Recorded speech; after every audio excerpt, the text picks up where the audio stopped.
this episode, I sit down with jazz organist Papa John DeFrancesco. Papa John and I met out here in Arizona in 2006. He is an amazing jazz organist. He is the father of Joey DeFrancesco and also the father of guitarist Johnny DeFrancesco. You'll enjoy this conversation with this very beautiful person, sincere man, and one of my favorite people in the world, Papa John DeFrancesco.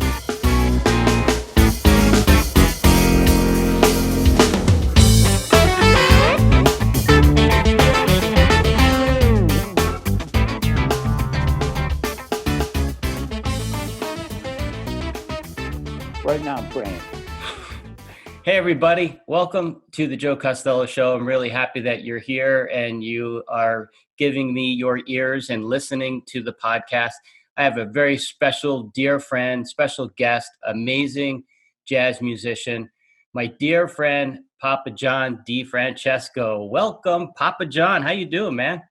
Oh, yeah, I'm doing good now that I'm talking to you. It's nice to see your face, man. Good to see you, Joe. Yeah, man. So how you doing? How are you doing? I'm doing good, Joe. Yeah, every day is a better day, man. That's good. Yeah, I got the angel with me, so she's like, I know. putting up with my crap. And you're doing some swimming, right? You're staying cool. Yeah, in the bathtub. That's a big bathtub, man. Yeah, is it warm? The pool's like 90 something, man. 89 the other day. Oh my gosh.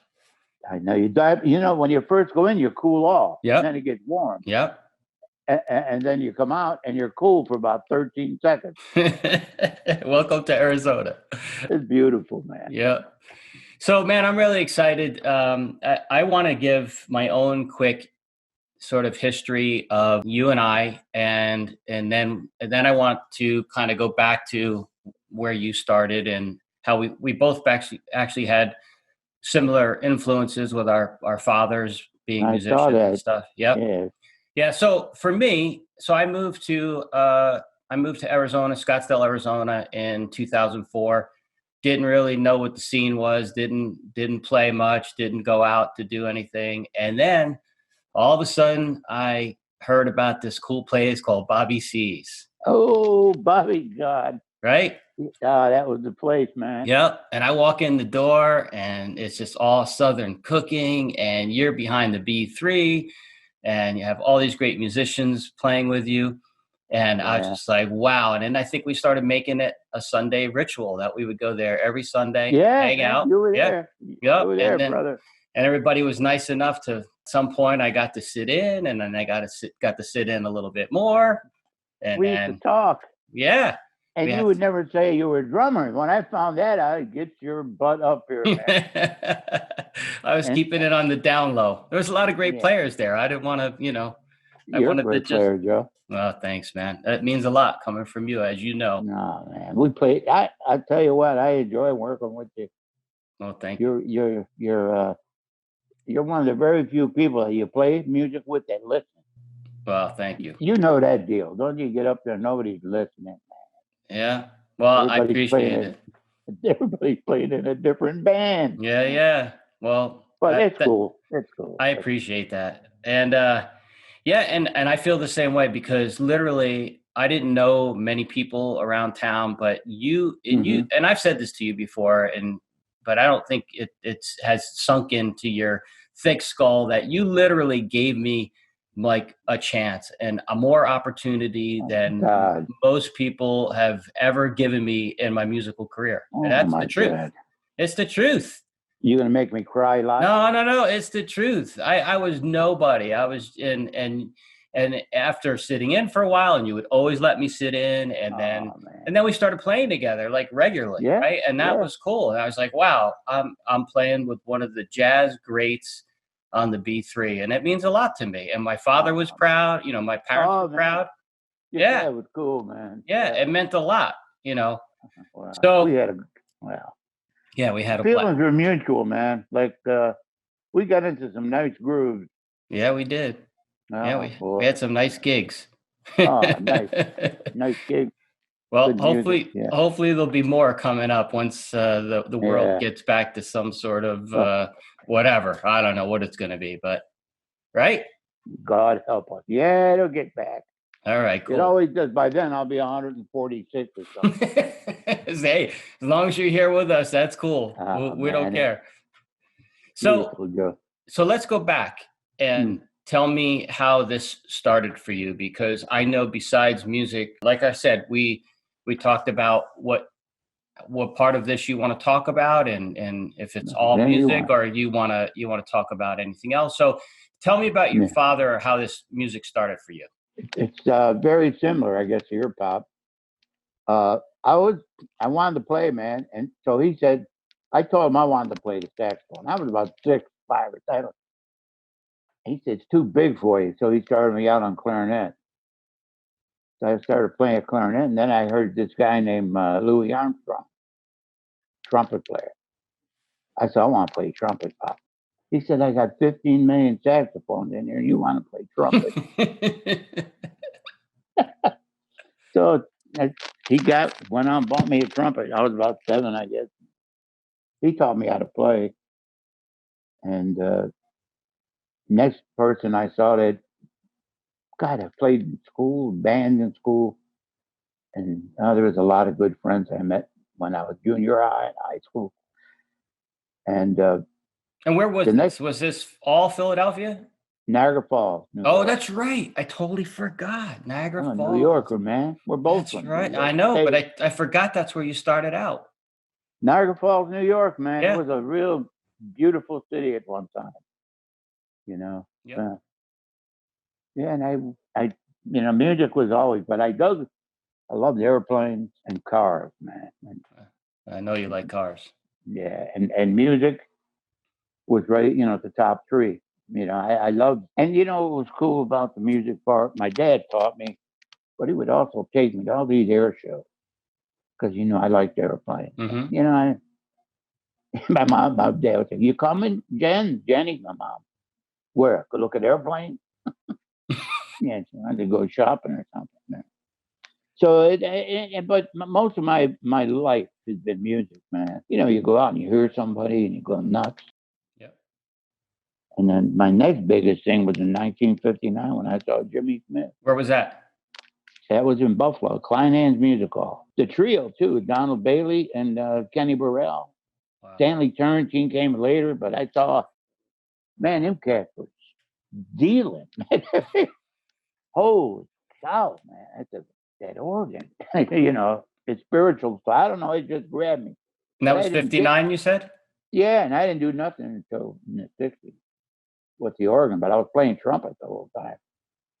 Big band, singing, all that. You know the deal, man. Yeah. Did a lot of that. And then I got married, and the kids started coming.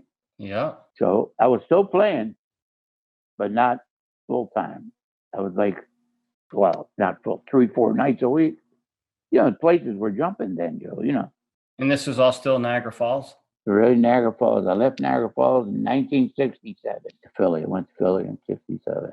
What made you go there? My uncle had got a job at Boeing Aircraft, and he asked me if Niagara Falls was starting to go down. And Mm-hmm. it was on the down. And I said, yeah, because I worked on airplanes and cars. So, it got that gig. And man, I met a bunch of organ players down there. I wasn't down there 2 months when I met, a guy at work. Am I talking too much, Joe? No, this is what you're here to do. You're here to tell your story. I want to hear it. And this is all at Boeing. Nah, yeah. And the guy comes and he said, I heard you could play organ, man. I said, who told you that? He said, I know about you. So he went downtown one time for a session and in Chester, he had an organ player with him and said, this cat's got to go. You got to go. You got to come up here, man. And then we did a lot of road things. At that time, they had cabarets. They used to call them cabarets. Yeah. I did a ton of those. So Played a lot of people, man. So when did you start the organ? 1963. Wait a minute. 64. 64. Yeah, I come home from work one day and my wife had one. She got it for me. Oh, wow. And this was still Niagara Falls because you didn't go to Philly until No. 67. Yeah, it was still there. she's the fault of all this, man. She went out and bought an organ, called it Korea. My house was never the same since, man. And are you completely self-taught? Yes, on the organ. Yeah. Yeah, and the horn, my dad taught me. Well, I had a basic knowledge of music. But horns, it's not chords. Right. You're playing chords, like. Yeah. So I was trying to transfer all that. Right. And it was tough. Well, then the tough part too, especially for B3 players, is the independence in the left hand, right? Playing the bass line and then being able to solo over it. Split your brain in half, man. And you're thinking, and you do it too. Explain to me how the organ ended up in, I know you said Laureen bought one, but was it because you saw, were you listening to people like Jimmy Smith? Was it after you saw him, you were just bit by the bug and that was it? Every album that would come out, I'd get from Jimmy. And then I started listening to Jack McDuff. And there was a lot of burners out there. Don Patterson. There was a ton then, Right. Charles Earling. Yeah. And I met all these guys. So now we're out doing some serious. I learned so much, man. So what was that first organ that was in the house? It was a Spinet. Yeah, I was going to say, it couldn't have been a full B3, right? Like Laureen. No, it was it was a Spinet. Okay. And then I bought a Leslie. Okay. So, but it still wasn't a B, man. Yeah. And I found a BV for sale. So I sold all my stuff and bought the B. And then that's how I really learned how to play it, man. Like on this thing, man. Exactly. So what was your first real gig on it? It was somewhere in Philadelphia when you met these guys? On the organ? Yeah. On the B? Yep. Back home, Niagara Falls. I had the organ in Niagara Falls, yeah. Okay. Once I got to B3, I got out and started playing a lot, but man, I was still learning. I mean, the coordination is tough, Joe. The coordination's tough. The hauling the thing around is tough. Well, that's why I had to get surgery on my back. Nah, that wasn't why. But you're hauling that son of a gun, man. Yeah. I finally bought vans. I bought my own van, but it used to be rented trailer, mostly with trailers, till they came out with vans. Yep. And then got a van, It was funny, man. You go, well, I've got to move the organ. The drummer would say, I got to go get a pack of cigarettes. I'll be right back. Exactly. Because I got to go get a loaf of bread, I'll be right back. Yeah. Yeah, but it was quite an experience lugging that monster. Yep. So you had a B3 in Niagara Falls? Yes. Did you bring that with you to Philly? Yes. Okay. Yeah, it came to Philly. And then where is that now? At the Musical Museum. That's the original one? That's the one that we played that night when we did the gig. Yeah. That's my first box, man. Oh my gosh, I didn't even realize that. 1966. 5. Wow. That's So for everybody listening, here in Phoenix, Arizona, there's the Musical Instrument Museum. It's called the MIM for short. Papa John's original B3 is there on display. Well, is it on? They probably move it in and out on display, right? Sometimes they'll do. It's not permanent, right? They keep it there. There. Yeah. But it was Joey's first organ too. So, okay. So that's really cool. Yeah, my father's horn there at one time. Now he's playing. Yeah, it was that was the first Joe. That was the number one, man. We had it redone. It was like from being out on the road, being banged around. Yep. So we had a guy redo it, but that's the one, man. Wow, I didn't know that. So that night we did that concert there. That was we literally played on your very first B3 organ. Man. That's it, man. Yeah. I didn't know that. I just thought that was just one of them. I didn't know that was the one. That's the one. I never got rid of it. Never. Wow. Never. I would not. I could have sold it $1 million. No, man. That's Daisy. We had a name and everything. We know what the name was. Old Boy. Old Boy? Yeah. Nice. Come on, we got to go get Old Boy, man. That is so funny. So in those days when you weren't playing out, was it always inside the house the way yours is now in your house? Like you're literally sitting behind your B3 now in your house. Yeah, I am. It was Or- either in the house or in the van, Okay. one or the other. And mostly, if it was a long, never had much time to take it out of the van. Actually, And a with the lot, go right? get. Yeah, the only time I'd bring it in would be maintenance, to replace tubes, to do a little wiring. It was traveling. Did you work on it yourself? Because I know a lot of you B3 organ players, man. You know Yeah, you know that instrument because you can't trust that anybody else in the room is going to know what's going on.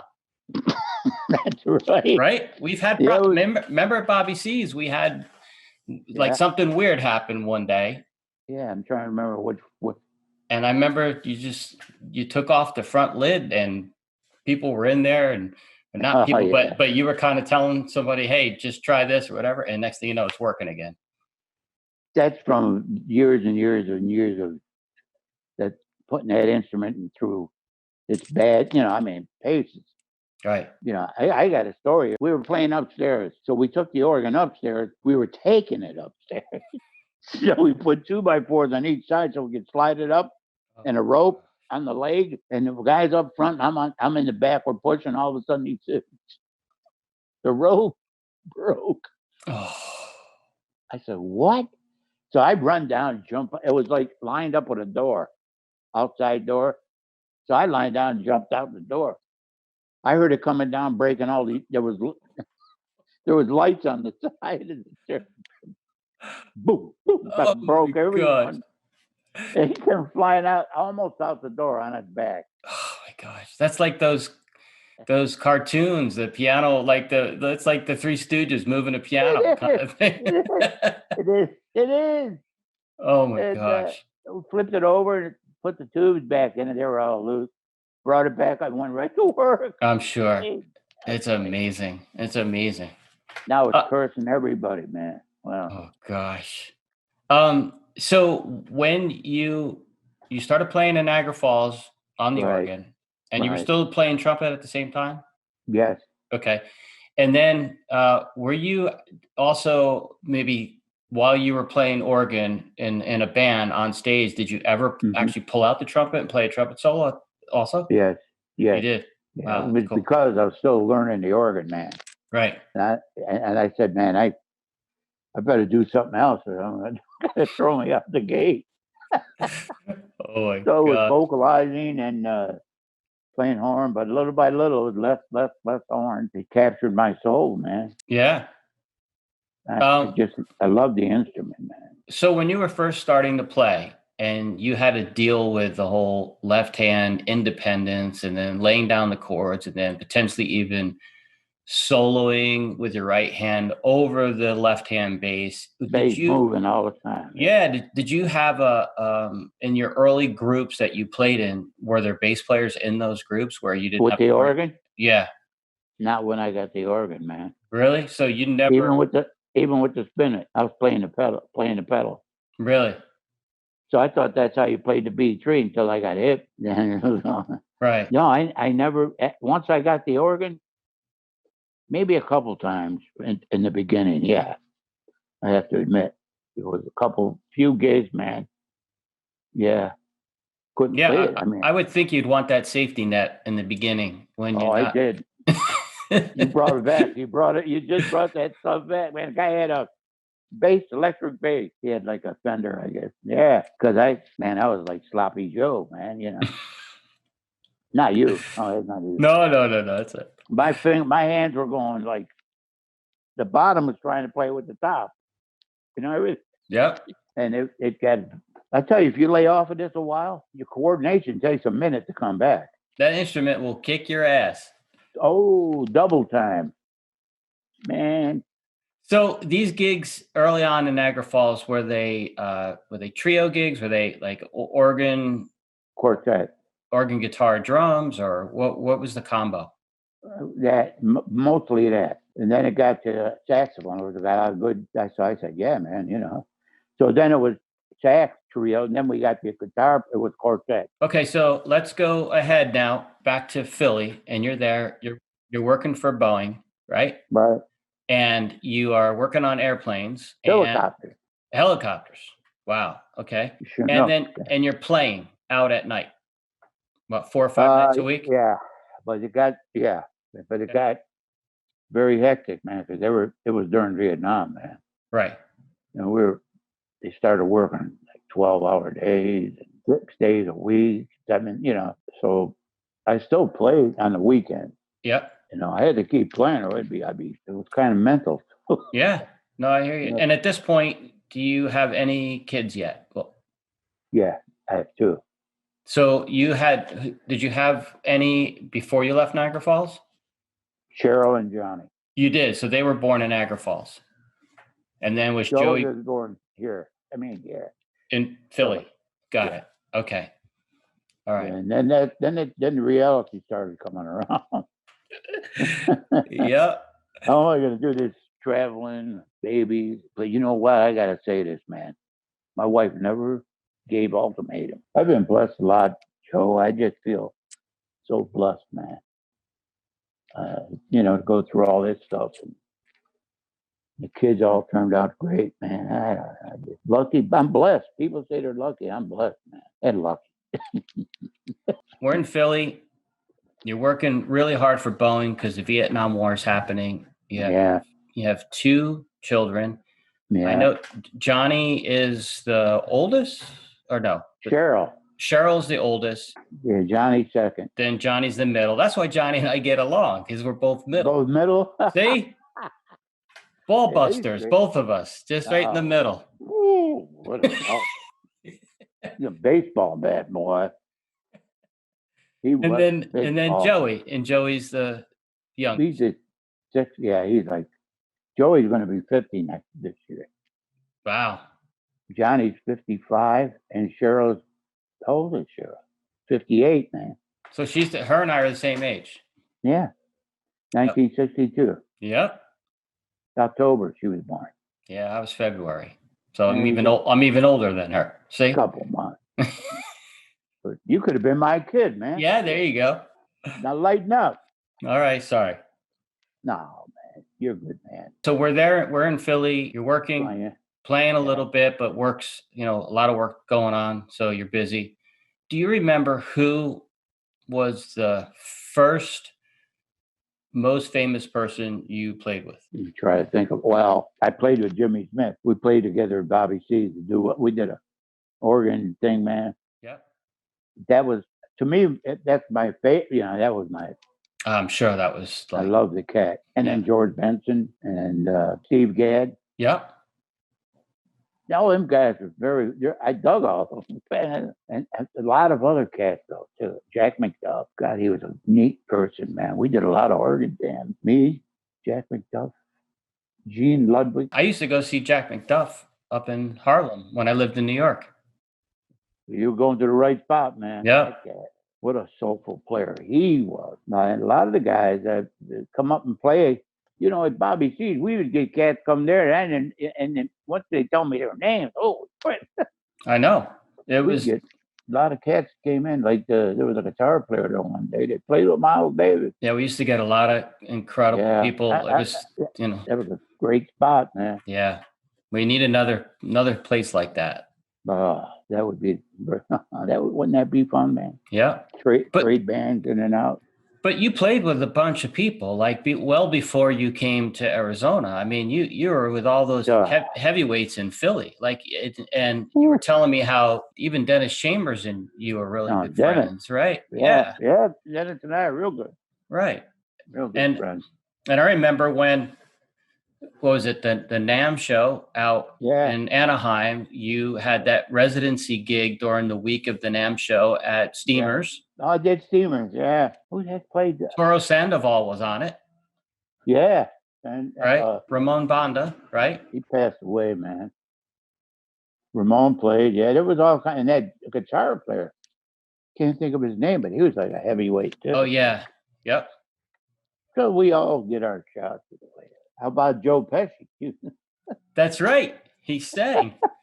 That night I was there, right? I was sitting right in front. Yeah. That's the night that actually you let me sit in that night. So I got to play with Yeah. Toro and the rest of the guys. Yeah. That's right. Get your ass up. Yeah. Yeah, that was fun. Because there were a lot of I think that night, to be honest with you, I think if I remember correctly, Marcus Miller was sitting in the audience. Yeah, he So like was. when you pointed and I was already looked around the room and Joe Pesci was singing with you and I'm like, whoa, wait a second. But it was fun. It was a good time. Joe too. That's right. Joey was on stage too, right? Yeah, yeah. What a night! Everybody was up there, man. That place is closed, man. Yeah, I know. Yeah. Demons is closed. That's Yeah. good as shame, man. I know. Good damn shame. Yeah. So when you were in Philly, did you get up to New York much to play? Played a little bit in New York. Yeah, not a lot, but a lot. I met a lot of cats in New York. I mean, a lot of good players. But I did play there. Yeah. Trying to think of some of the rooms. I know Philly had such a strong scene that, Oh man, you probably never had to leave there to go play New York because that had its own. We had and then I played the Shore. Oh. Played in Atlantic City. I played at the Club Harlem Oh, wow. with Manny Campbell and the Fiesta. It was great, man. The band was good too. He played vibes. Uh-huh. We had a conga drummer, a horn player, and a woman singer, man. And in the back room, there was a front room. We were playing the front room, the bar stuff. Back room, Sammy Davis Jr. is playing with a big band back there. Yeah, I mean, it's Club Harlem, Kentucky Avenue, man. Across the street, Gracie, Wild Bill Davis was there. And this was a separate room from any of the casinos? Yeah. Oh, there was no casinos, man. Oh, This is 1966. got it. 67. There was, I mean, look, in Kentucky Avenue was like all the clubs, like you went to Harlem or Buffalo had all. Yeah, yeah. That's what Kentucky Avenue was like. All the band, mostly organ group. That was the hot thing. Yeah, that was. I got pictures. My wife and I got pictures. Whatever. How people come around in there and take your picture. You remember that? Yeah. Yeah, I got a picture taken. Oh, you mean like at the table, like they would? Yeah. Yeah. That's awesome. Back in the old days. That's the old days, man. Let's see. You were just a baby because if you were my daughter's age, yeah. Yep. I used to take the kids. If I could get them into place or something, man, I'd take them. Yep. Yeah, my father would do the same. Yeah, man. People would look and stuff. He was cool. He knew. Yeah. Yeah. It's the only way, right? It's the exposure. Yeah, that's right. The kids loved it. Johnny played. Joey played. Cheryl played for a while. What'd she play? Elsa. Sax. Oh, really? Yeah, in junior high. Yeah. And was Johnny always drawn to the guitar? Yeah. Yeah. In fact, he played trumpet for a while. Did he? Yeah.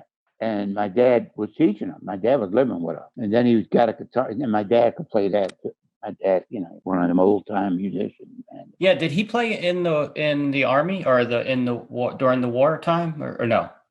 Too old, man. Okay. He played with all the big bands, like he played with the Dorsey brothers before they were famous, when they were together. He told me they used to argue from morning till night. I said, you sure they weren't Italian? Yeah, exactly. Oh, nobody has seen anything until they see you and Joey and Johnny together in the same room. That right there, that is gold reality TV right there. If I could produce that show, get a show, get one. Oh my gosh! Oh, you sure you want to do that? Oh my gosh! We'd have to make you a part of it, man. You couldn't just sit out there and produce. So let's talk about your CDs because I want to make sure I have the count right. But I count 9. 9. Yeah, that's what I got. Right up. My wife put them in picture frame. So do you have 9 too? Is that the count you have? That's what I have, 9. Yeah, because I have that's on my own. So if I go from so the first one I have is 1994, Doodlin'. Is that correct? That's it. That's the one. That was 90. It says 90. It says 94. Oh, okay. And then Coming Home was released in 95. That's the next one. And then All in the Family was 98. And then I have Hip Cakewalk, which was 2001. Right. And then I have Walking Uptown, 2004. Oh, that's one of my favorite ones, Joe. And then there's 2 in 2006. There is Jumpin'. Correct. And Desert Heat. Desert Heat. That's correct. And then Then we have 2009, which is Big Shot. Big Shot. Yeah. And then the Philadelphia Story in 2011. That's the last one. That's the last one. You put up a post, I think, on Facebook that that cool album cover. Does that mean there's something in the works? I did that. I did that picture, by the way. I have an app that does that. It said, I'm going to go out here and search. Man, Joe, I must have got a million hits.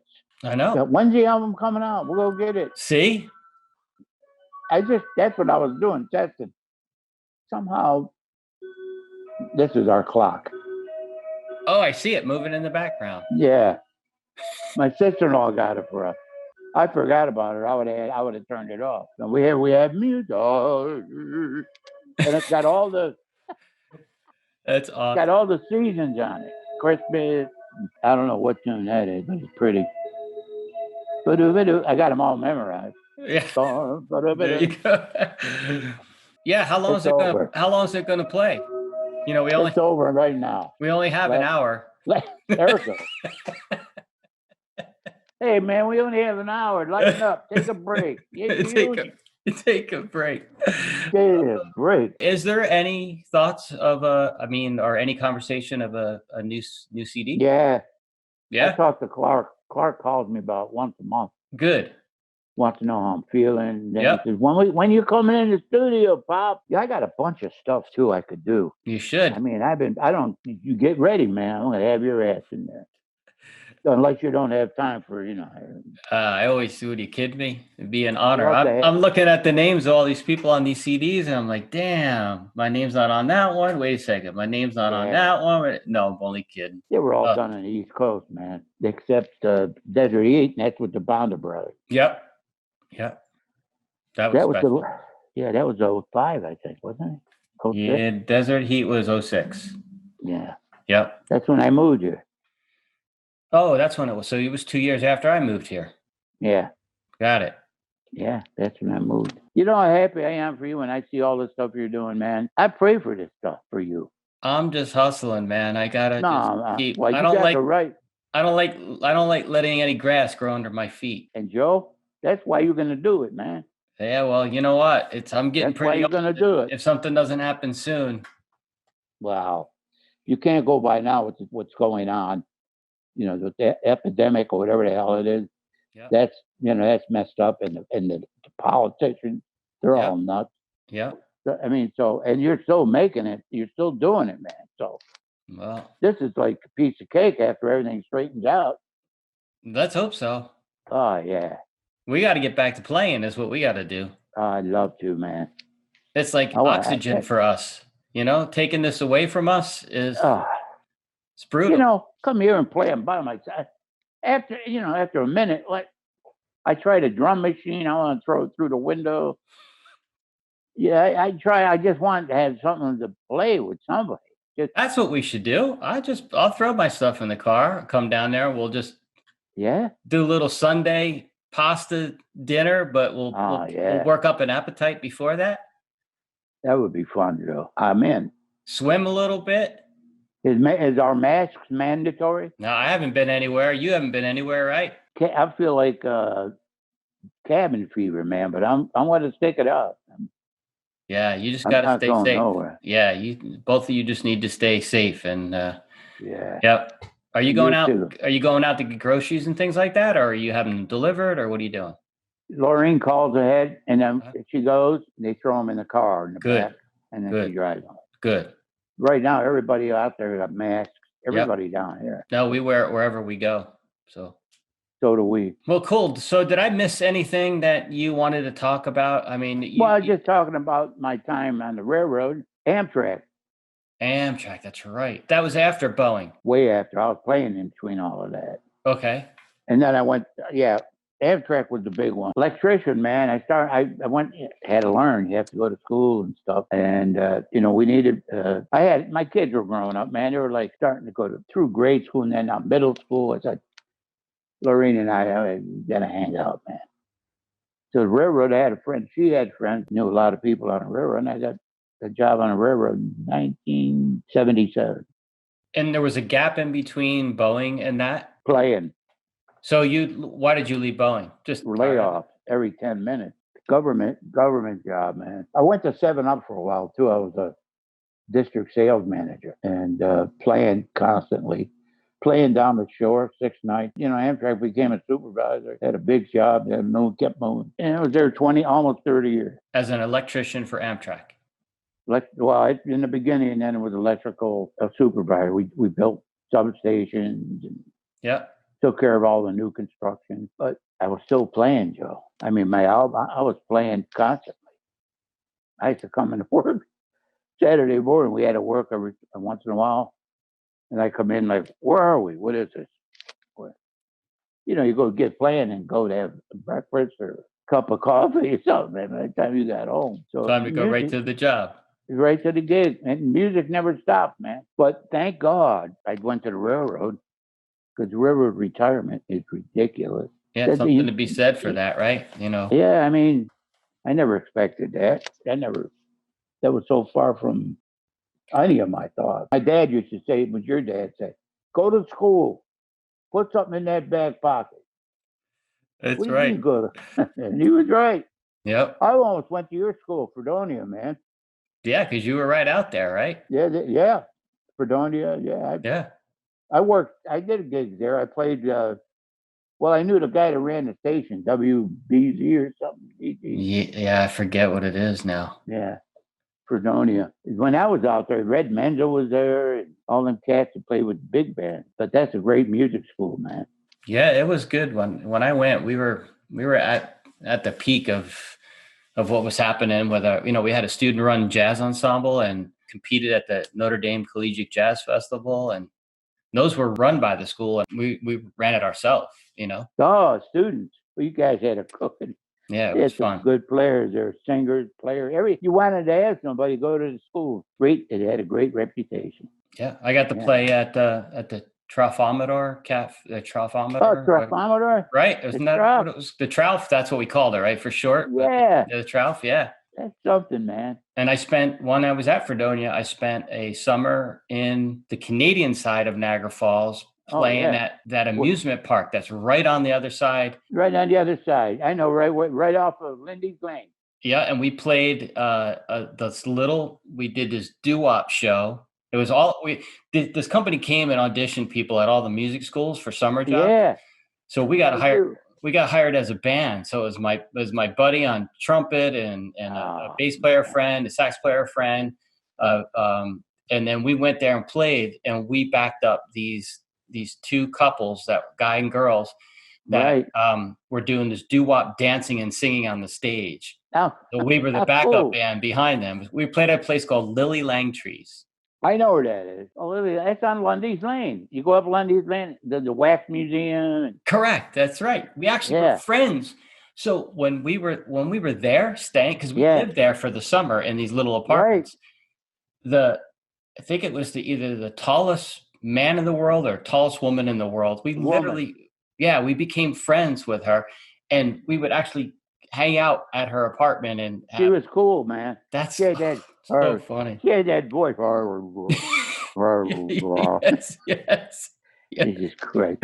Yeah. So leave it to me to remember that stuff. It's so funny. Remember the yard of beer? You went to the yard in the park where they had a yard of beer? I don't know if I remember that. The glass was a yard long. Oh. It's like those things that they walk around Atlantic City with. I mean, Las Vegas. Vegas. Those huge. Yard in the Park, it was called. That's so funny. I played all over that place. And Toronto. But you had a good gig. I don't know about that, but it was a good gig. It was okay at the time. We had some fun. Yeah. What year was that, Joe? You remember? It had to be 82 or 3. Oh, okay. You are a young kid. You're like my daughter. Yeah. I'm even surprised I remember that. I don't remember stuff that far back, but I remember, but not if I want to remember. If it's something that other than that, zips. Yep. Yeah, the railroad. I retired, and I got the pension. It's crazy. And when was this? What year was that? 2005. And then literally a year later, you're moving out to Arizona. Yes. And did you pick Arizona because Joey was out here? Joey asked, they if I retire, we can come out there, Mm-hmm. help him out with Yep. kids. Well, it's a long time ago. She's a grown person now. Right. Yeah. Yeah. And they do a good job. Joey's a good dad, man. And Johnny's Johnny's son, Nicholas. You ever meet Nicholas? I think I did, and I've seen the pictures. They're spitting images of each other especially when they're dressed in their Air Force or whatever. Their flight suits, right? Well, Nicholas just made major. Oh wow, He's a pilot. He's a command pilot. that's crazy. Johnny retired from the Air Force. He did 23 years, and now he's the vice president of safety for Washington Metro. For Washington, what? Metro, all the ground trains, subways. And he was with Boeing for a while too, right? Yeah, same. He had the same position. He's just trying to get done to retire, man. And then he'll just play. Yeah. Right? Yeah, that's what he wants to do. Who doesn't, right? Is he playing now? Not recently, but he had. He got a whole recording. He bought a whole record. Got reel to reel, 20 track, whatever. The tape is like this. And he bought a house out here. Oh. And he made settlement Tuesday. No kidding. And he's 2 miles away, man. Brand new crib. When's that all going to happen? Well, he got the crib. No. But when's he going to move? When's he retire? How far until retirement? Couple years. Oh, it's got a 5-car garage. Oh my gosh. He's got 5 cars. He's talking. I got to sell this one. I got to sell that one. Right. So he likes cars like you. But yeah, poor cat. Got it all. And he's a pilot. Johnny flies too. Yeah, I knew that. Yeah, he's crazy like his mother, not me. She's right there. But it's been fun, there's our organ guitar trio once Johnny gets out here in a couple of years. Yeah. Right? We'll have some serious fun. Yeah, man. Hopefully we won't run out of places to play once we get kicked out of each one for being crazy. Well, hopefully we will get kicked out. No, man. No. Gigs are special, You got to be maintained part of the business, man. You don't want to screw that up. So cool. So 2006, so you retire Amtrak 2005, you pack up, move out 2006. Sold the crib back home. I had a nice crib too, man. And then you come out here and then we finally get to meet at one point. Oh, yeah. And then we play a bunch of gigs around town and yeah, we did. We played a lot, man. Yeah, you had the gigs, though. You were getting gigs left and right, man. Went out there and started hustling your ass off. Hey, you have to, right? Yeah. You can't sit by the phone. No. That's the one thing that I preach. You just can't sit by the phone. Dead. No, you can't. You got to go out after it, man.